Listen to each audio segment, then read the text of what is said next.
Ma'am, kamusta po kayo today? Okay lang ako today at magandang hapon sa lahat ng mga kababayan natin na nandito ngayon sa Duterte Street sa Den Haag. At sa mga kababayan natin online na sumusunod araw-araw sa pagbibigay suporta kay dating Pangulo Rodrigo Duterte. VP Inday, first of all, on behalf of the Filipino community supporting you all over the world, congratulations for winning your case against the impeachment complaint filed against you. Yes. Unang pasalamat ko sa Diyos, sa Ginoo na tanan, saka nato na tanan sa Ginoo.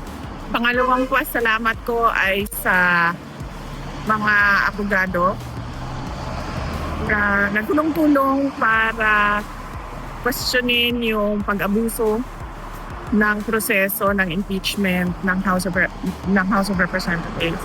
At pangatlo ay yung pasalamat ko sa lahat ng mga kababayan na patuloy na naniniwala at nagtitiwala sa akin.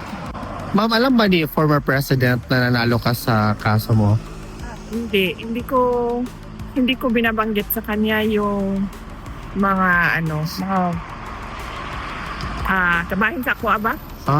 Okay. Hindi ko binabanggit sa kanya na may nag-file ng isang impeachment, second impeachment, third impeachment.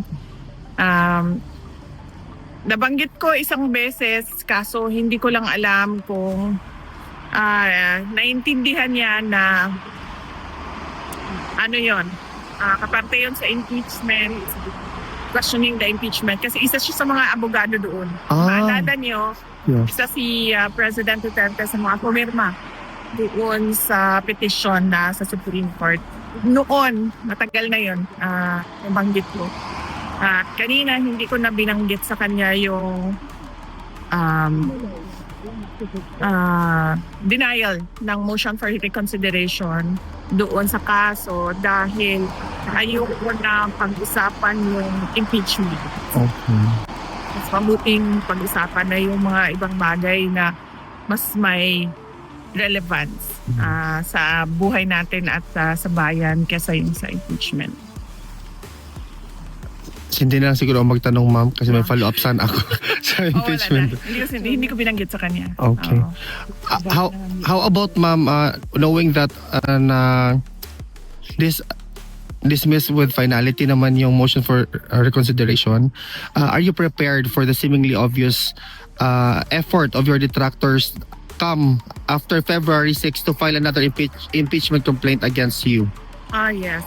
Yung mga lawyers, they've been preparing, or they were hired as early as fourth quarter of 2023, the moment that one of the members of the House of Representatives announced that they will file a case against me.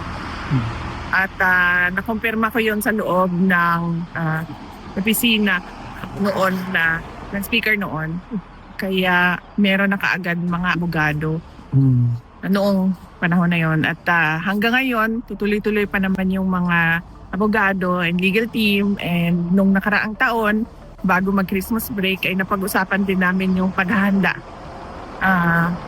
sa impeachment. Hindi lang ngayong taon na ito, dahil sigurado kapag hindi sila nakapag-file ngayong taon, susunod na taon at hanggang matapos ang aking termino ay ganun ang gagawin nila. Makapile sila ng kaso, impeachment man huli. Okay. Ma'am, may mga question ba kayo, guys?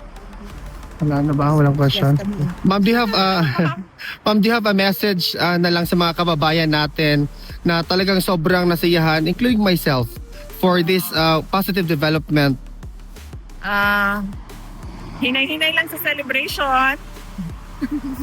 Don't drink and drive, mga kababayan. Mag-celebrate kayo, pero celebrate responsibly. Huwag ubusin ang pera sa bisyo. At huwag magmaneho ng lasing. At kung maaari ay dyan na lang kayo sa mga bahay ninyo mag-celebrate or mag-celebrate kayo online. Mas mura yon. Internet lang ang kapital ninyo. Data lang.